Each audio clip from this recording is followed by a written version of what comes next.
अल्मोड़ा नगर के रक्षक हैं अष्टभैरव। उत्तराखंड में सर्वहारा वर्ग के सर्वप्रिय यदि किसी देवता का उल्लेख करना हो तो निश्चित ही वह लौकिक देवता हैं भैरव। पर्वतीय समाज में उन्हें लौकिक देवता का स्थान मिला हुआ है। उनके छोटे छोटे मंदिर निर्जन वनों से लेकर गांव समाज के आसपास की बसासत तक सभी जगह मिलते हैं। शिव रूप भैरव को न केवल उग्र देवता के रूप में स्वीकार किया गया है, अपितु वे परम न्यायकारी भी हैं। उनका उल्लेख अनेक कथाओं में मिलता है, जहां उन्होंने पीड़ित के पक्ष में खड़े होकर अन्यायकारी का दमन किया, साथ ही हताश निराश असहायों के पक्ष में न्याय दिलाया है। भैरव रक्षा देवता भी हैं। भारतवर्ष के किलों में उनकी स्थापना गढ़ के रक्षक के रूप में की गई है। अल्मोड़ा नगर में भी रक्षक देवता के रूप में उनकी स्थापना नगर के प्रमुख स्थानों में की गई थी। अल्मोड़ा में अष्टभैरव मंदिरों की स्थापना का संबंध चंद शासक उद्यान चंद के समय में राज दरबार के एक षड्यंत्र में लोक देवता भोलानाथ, उनके प्रति आस्था रखने वाली साध्वी तथा उसके अजन्मे शिशु की हत्या एवं उनके शरीर के अंगों को नगर के विभिन्न स्थानों पर भूमिगत करने की कथानक से जुड़ा हुआ है। जिन स्थानों पर उनके शरीर के कटे अंग भूमिगत किए गए, उन्हीं स्थानों पर ही बाद में अष्टभैरव मंदिरों की स्थापना की गई है। चंद शासकों के समय में स्थापित अष्टभैरव अल्मोड़ा नगर के रक्षक माने जाते हैं। बद्रीदत्त पांडे जी के अनुसार काल भैरव, बटुक भैरव, बाल भैरव, शय भैरव, गड़ी भैरव, आनंद भैरव, गौर भैरव तथा खुटकुणी भैरव अल्मोड़ा के अष्टभैरव माने जाते हैं। इतिहासकार डॉक्टर MP जोशी ने भी लिखा है कि शिव की नगरी अल्मोड़ा के 8 द्वारों की रक्षा यही 8 भैरव करते हैं। इन मंदिरों की स्थापना उद्यान चंद के पुत्र चंद राजा ज्ञानचंद द्वारा कराई गई थी। इतिहासकारों ने स्वीकार किया है कि उत्तर दिशा में नगर के प्रवेश द्वार पर लक्ष्मेश्वर तिराहे के समीप स्थित खुटकुणी भैरव का ऐतिहासिक मंदिर निर्विवाद रूप से अष्टभैरव में से एक है।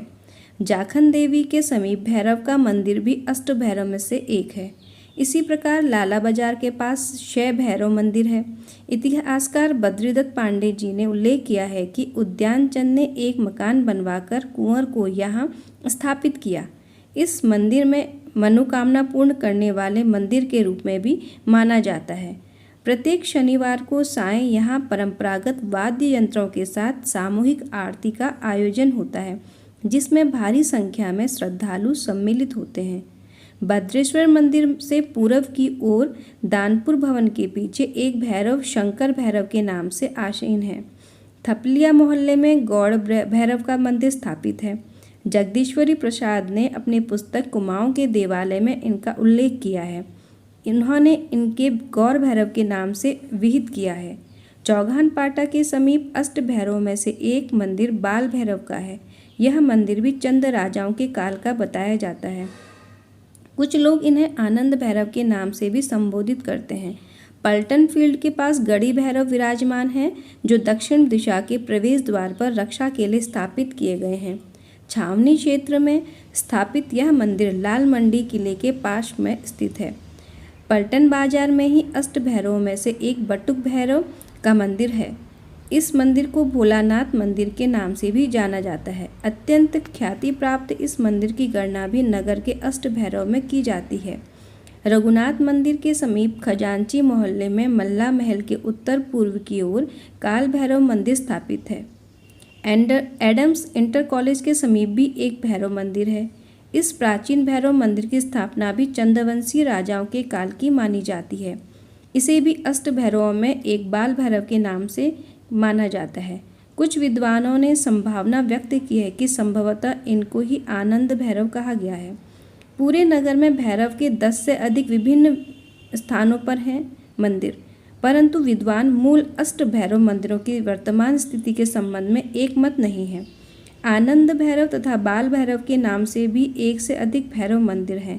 कैंट क्षेत्र में कटक भैरव नाम से भी एक प्राचीन मंदिर है। ऐतिहासिक तथ्य है कि चंद शासकों द्वारा अल्मोड़ा नगर के स्थापना के समय ही लाल मंडी किले में रक्षक देवता के रूप में भैरव की स्थापना हुई। राजा रूपचंद ने भी मल्ला महल के निर्माण के समय महल परिसर में देवी मंदिर तथा भैरव मंदिर बनवाए। बाज बहादुर चंद ने नंदा देवी को यहीं प्रतिष्ठित किया। यह भी उल्लेखनीय है कि अल्मोड़ा में स्थापित प्राचीन अष्ट भैरव मंदिर आकार तथा संरचना में अधिक बड़े नहीं थे। उनमें भैरव की प्रतिमाएं ही स्थापित की गई थीं। प्राचीन मंदिरों की प्रतिमाओं के स्थान पर विशिष्ट आकार के पत्थरों की विधि विधान से पूजा कर उन्हें ही देवता के रूप में प्रतिष्ठित किया गया था। एकमात्र शैव भैरव मंदिर ही ऐसा मंदिर है जिनके निर्माण में प्राचीन वास्तु परंपरा का न केवल पालन किया गया अपितु इस मंदिर में प्रदक्षिणा पथ भी बनाया गया। हो सकता है कि वर्तमान मंदिर से भी पूर्व इस स्थान पर अन्य कोई छोटा मंदिर रहा हो, जिसका बाद में जीर्णोद्धार कराकर बड़ा मंदिर बनवा दिया गया। शनिवार को मंदिरों में खासी भीड़ रहती है।